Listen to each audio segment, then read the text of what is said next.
Du livre d'Isaïe. L'Esprit du Seigneur Dieu est sur moi parce que le Seigneur m'a consacré par l'onction. Il m'a envoyé porter la bonne nouvelle aux pauvres, guérir ceux qui ont le cœur brisé, annoncer aux prisonniers la délivrance et aux captifs la liberté, annoncer une année de bienfaits accordée par le Seigneur. Je tressaille de joie dans le Seigneur, mon âme exulte en Dieu mon Sauveur. Car il m'a enveloppé du manteau de l'innocence. Il m'a fait revêtir les vêtements du salut, comme un jeune époux se pare du diadème, comme une mariée met ses bijoux. De même que la terre fait éclore ses germes, et qu'un jardin fait germer ses semences, ainsi le Seigneur fera germer la justice et la louange devant toutes les nations.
De la première lettre de saint Paul apôtre aux Thessaloniciens.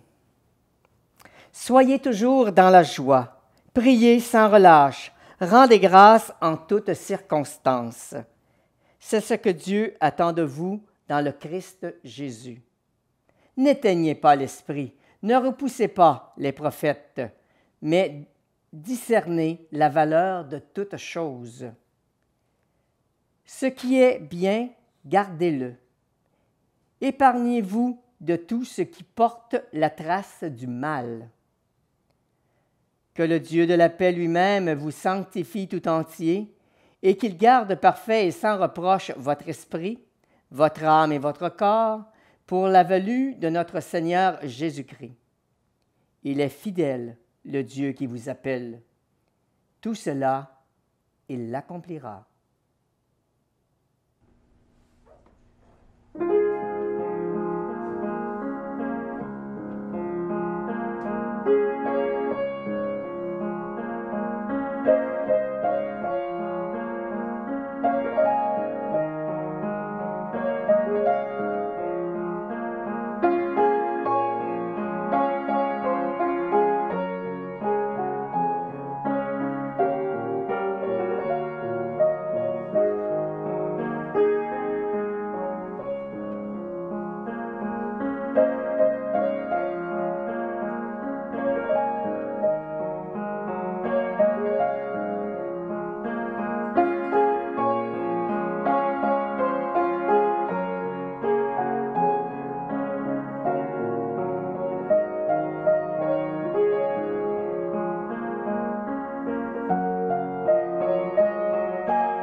de l'Évangile selon saint Jean. Il y eut un homme envoyé par Dieu. Son nom était Jean. Il était venu comme témoin pour rendre témoignage à la lumière, afin que tous croient par lui. Cet homme n'était pas la lumière, mais il était là pour lui rendre témoignage. Et voici quel fut le témoignage de Jean quand les Juifs lui envoyèrent de Jérusalem des prêtres et des Lévites pour lui demander « Qui es-tu » Il le reconnut ouvertement. Il déclara « Je ne suis pas le Messie. » Ils lui demandèrent « Qui es-tu donc? Es-tu le prophète Élie » Il répondit « Non. » Alors, es-tu un grand prophète? Il répondit, ce n'est pas moi. Alors ils lui dirent, qui es-tu? Il faut que nous donnions une réponse à ceux qui nous ont envoyés. Que dis-tu sur toi-même? Il répondit, je suis la voix qui crie à travers le désert. Aplanissez le chemin du Seigneur, comme a dit le prophète Isaïe. Or, certains des envoyés étaient des pharisiens. Ils lui posèrent encore cette question. Si tu n'es ni le Messie, ni Élie, ni le grand prophète, pourquoi baptises-tu? Jean leur répondit, moi je baptise dans l'eau, mais au milieu de vous se tient celui qui vient et que vous ne connaissez pas. C'est lui qui vient derrière moi, et je ne suis même pas digne de défaire la courroie de sa sandale. Tout cela s'est passé à Béthanie, en Transjordanie, à l'endroit où Jean baptisait.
Bonjour. Nous allons méditer ensemble la parole de Dieu en ce 3e dimanche de l'Avent. Notons tout d'abord que les textes nous parlent tous de la joie. Pas n'importe quelle joie. C'est la joie qui est la joie dans le Seigneur. La joie qui est l'annonce de sa venue. C'est la joie de l'envoyé de Dieu qui, dans le prophète Isaïe, est porteur d'un message d'espérance pour tous. C'est la joie du chrétien qui vit dans la prière, dans l'action de grâce dont nous parle saint Paul dans l'épître aux Thessaloniciens. C'est la joie de l'annonce du Sauveur que porte Jean-Baptiste dans l'Évangile, ce Sauveur qui est tout proche. Le texte de l'Évangile de ce dimanche est au début de l'Évangile de Saint Jean. Ce texte, il nous pose 3 questions. Qui est Jean-Baptiste? Que fait Jean-Baptiste? Que vient faire le Sauveur qu'il annonce? Qui est Jean-Baptiste? Voyons dans l'Évangile qu'une enquête est ouverte, une enquête officielle. Ce sont des membres mandatés par le Sanhédrin qui arrivent, des prêtres, des lévites, et qui viennent interroger Jean-Baptiste. Ils lui posent la question « Qui es-tu » Jean-Baptiste répond d'abord par 3 négations. Il commence par dire « Je ne suis pas le Messie ». Et l'évangéliste nous dit « Il ne se récuse pas, il affirme, il confesse « Je ne suis pas le Messie ». Autrement dit, Jean-Baptiste n'est pas en train d'essayer de se défiler. Il dit vraiment que le Messie est à venir et que ce n'est pas lui. Ce Sauveur attendu, cet envoyé de Dieu dont nous avons entendu l'annonce dans la lecture du prophète d'Isaïe, celui qui doit apporter le salut et que tous attendent ou même redoutent, ce n'est pas Jean-Baptiste. Mais ceux qui sont venus l'interroger insistent. Alors, dis-nous, qui es-tu? Es-tu Élie? Étrange question. Élie fut un grand prophète, mais au 9e siècle avant Jésus-Christ. Un prophète en Israël dont l'Écriture rapporte qu'à la fin de sa vie, il est monté au ciel, il a été emporté dans la nuée. Voilà pourquoi le prophète Malachie avait annoncé son retour. Et nous lisons dans le prophète Malachie, « Voici que moi, je vous envoie Élie le prophète avant que n'arrive le jour du Seigneur. Il tournera le cœur des pères vers les fils et le cœur des fils vers les pères. » Voilà la prophétie du livre de Malachie qui justifie la question des enquêteurs auprès de Jean-Baptiste. En effet, on attendait le retour d'Élie avant la venue du Messie. Ce retour d'Élie, c'était la préparation des cœurs, c'était la conversion nécessaire avant la venue de Dieu, le Dieu à la fois juge et sauveur. Une nouvelle fois, Jean-Baptiste se récuse « Je ne suis pas le prophète Élie ». Vient une nouvelle question des enquêteurs. « Alors, es-tu le prophète » ou « le grand prophète » Cette expression est tout de même étrange. Le prophète, on entend plus souvent ça de musulmans que de chrétiens. Eh bien, le prophète dont parlent les prêtres et les lévites, c'était celui qui était annoncé dans le livre du Deutéronome au chapitre 18.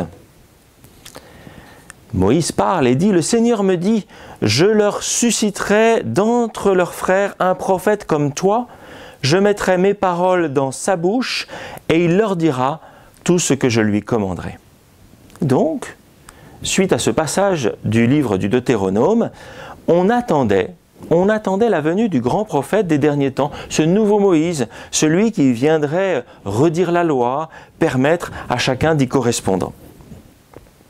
Une nouvelle fois, Jean-Baptiste ne se reconnaît pas dans cette figure du prophète, du grand prophète.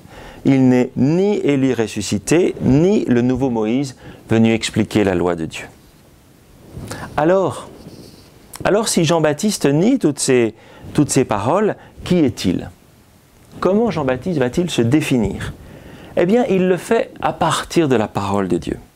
Et là, on voit bien toute l'humilité de Jean-Baptiste. Il ne s'attribue pas un rôle, il essaye de comprendre dans la parole de Dieu quel est le rôle que Dieu lui a donné. Ainsi, il cite le prophète Isaïe, « Je suis la voix qui crie à travers le désert, aplanissez les chemins du Seigneur. » Jean-Baptiste est celui qui accomplit cette prophétie d'Isaïe qui consiste à demander la conversion de tous ceux qui attendent la venue du Sauveur. Cette prophétie d'Isaïe, elle demandait de se disposer à la venue du Seigneur à travers le désert.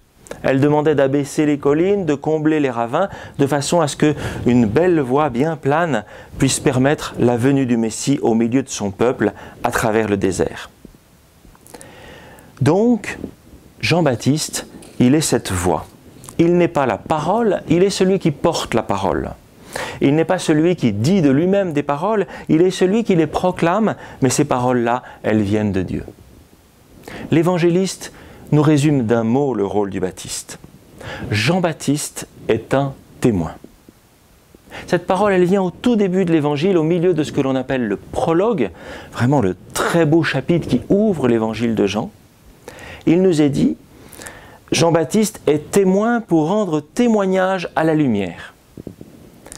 Et il est ajouté, afin que tous croient en lui. Rendre témoignage à la lumière, pas simplement pour dire la lumière existe, mais pour que tous croient en lui. Et cette parole est très importante. Le témoin, ce n'est pas simplement celui qui parle, c'est celui qui dit une parole qui aide à croire. Le témoin, c'est celui qui voit et qui parle à ceux qui ne voient pas ou qui ont du mal à voir. Il voit la lumière, il rend témoignage à la lumière. Le témoin, il dit la vérité qu'il voit pour servir de fondement à ceux qui sont disposés à croire en cette vérité. Et témoigner pour Jean-Baptiste, ce n'est pas simplement parler, ni même crier, proclamer. Il témoigne par ses paroles, il témoigne par ses actes, ce qu'il fait, il témoigne par toute sa vie, et il va même témoigner dans sa mort, lorsqu'il sera décapité. Rappelons-nous qu'en grec, le mot qui veut dire témoin est martyros, et ça a donné notre mot martyr. Être témoin, c'est témoigner par tout ce que l'on est, par toute sa vie, et même au prix de sa vie. Maintenant, essayons de regarder comment dans l'Évangile est répondu à la question « Que fait Jean-Baptiste » Nous voyons Jean-Baptiste qui baptise. Baptiser pour nous chrétiens, c'est baptiser au nom du Père, du Fils et du Saint-Esprit. C'est donner la grâce de Dieu à un être, c'est lui permettre de devenir enfant de Dieu, membre de l'Église, d'être lui-même disciple du Christ. Eh bien, ce n'est pas ce que fait Jean-Baptiste. Son baptême, il est tout différent. Il appelle ça baptiser dans l'eau. Qu'est-ce que ça veut dire pour lui, baptiser dans l'eau? Ça veut dire faire un rite de purification qui marque la disposition à reconnaître que l'on est pécheur et qu'on en attend le pardon de Dieu. C'est tout différent du baptême chrétien. C'est une démarche humble, une démarche de reconnaissance et une démarche d'attente.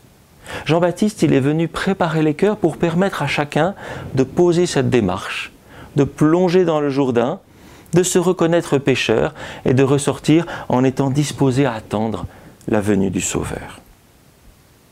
Jean-Baptiste baptise, mais il prêche aussi. Et il nous dit qu'il prêche dans le désert. Qu'est-ce que ça veut dire prêcher dans le désert? Est-ce que ça veut dire prêcher devant personne, juste simplement pour faire du bruit? Non. Ça veut dire prêcher dans un endroit où il faut se retirer de la vie ordinaire. Prêcher dans le désert, ça veut dire quitter son quotidien, quitter le bruit, l'agitation de la vie normale et aller dans un lieu où on n'est plus disposé à entendre, à recevoir cette parole et à se convertir. Autrement dit, ce désert-là n'était pas seulement pour les Judéens de l'époque de Jésus, c'est aussi pour nous. Nous voici nous aussi invités à aller dans le désert de nos cœurs pour entendre le message de Jean-Baptiste.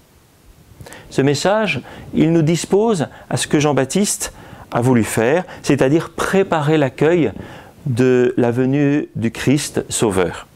préparer les hommes et les femmes à devenir des disciples du Seigneur. Autrement dit, Jean-Baptiste, il nous invite à la conversion. Se convertir, c'est changer de mentalité. C'est accepter de voir les choses d'une autre façon. C'est accepter d'accueillir ce que le Sauveur est venu nous donner. Nous voici venus à notre troisième et dernière question de l'Évangile. Que vient faire le Sauveur? Qu'est-il venu faire? Jean-Baptiste se contente de dire « Il se tient là, au milieu de vous ». Et c'est déjà un message très important. Le Sauveur n'est pas ailleurs, il est là, au milieu de vous. Prenez conscience de la proximité du salut qui se tient vraiment à portée de main. Ensuite, eh bien, il faut revenir au premier texte, celui du prophète Isaïe, et se souvenir que le Sauveur, il est venu porter un message d'espérance au peuple. Il est venu donner à tous une bonne nouvelle, la bonne nouvelle du salut. Et en premier, à ceux qui sont pauvres, à ceux qui sont dans la peine, à ceux qui se sentent prisonniers ou captifs. Le Sauveur est venu porter un message d'espérance à tous ceux qui attendent le salut du Seigneur. Pour cela, eh bien, il a reçu l'Esprit Saint. Et lui, il vient donner l'Esprit qu'il a reçu. L'Esprit du Seigneur est sur moi. Et ensuite, il ajoute, toujours dans le prophète Isaïe, « Je tressaille de joie dans le Seigneur ». Le Sauveur est celui qui a la joie. Pas n'importe quelle joie. La joie du Seigneur. Une joie qui dépasse toutes les joies que l'on peut expérimenter ou même imaginer. Une joie intérieure mais tellement profonde qu'elle envahit et remplit entièrement l'être. Pour recevoir cette joie qu'il nous destine, eh bien, il faut accepter de purifier nos cœurs. Il faut accepter, eh bien, de laisser de côté un certain nombre de joies extérieures, superficielles, de plaisirs, de choses qui nous arrêtent sur le chemin de la joie profonde. Pour terminer, entendons de nouveau Jean-Baptiste, un petit peu plus loin dans l'Évangile selon saint Jean. Il dit « Qui a l'époux, qui a l'épouse est l'époux. Mais l'ami de l'époux, qui se tient là et qui l'entend, est ravi de joie à la voix de l'époux. Telle est ma joie et elle est complète. La joie du baptiste est d'entendre la voix de l'époux, le Christ qui vient. C'est cette joie-là que nous souhaitons recevoir. C'est cette joie-là que peut nous donner la parole de Dieu de ce dimanche, de ce troisième dimanche de l'Avent, le dimanche de la joie. Entrons dans la joie de l'ami de l'époux, de celui qui attend, qui espère, qui se réjouit de la venue du Sauveur et de l'amour qu'il vient donner aux hommes. Frères et sœurs, vous tous qui êtes spectateurs de TVC7, vous tous habitants d'Amos et des environs, je vous salue depuis Paris, où nous allons entrer dans l'Avent 2014, pour annoncer à tous les Parisiens la joie de Noël. Aussi, partageons-nous avec chacun d'entre vous la joie de la venue du Sauveur. Merci.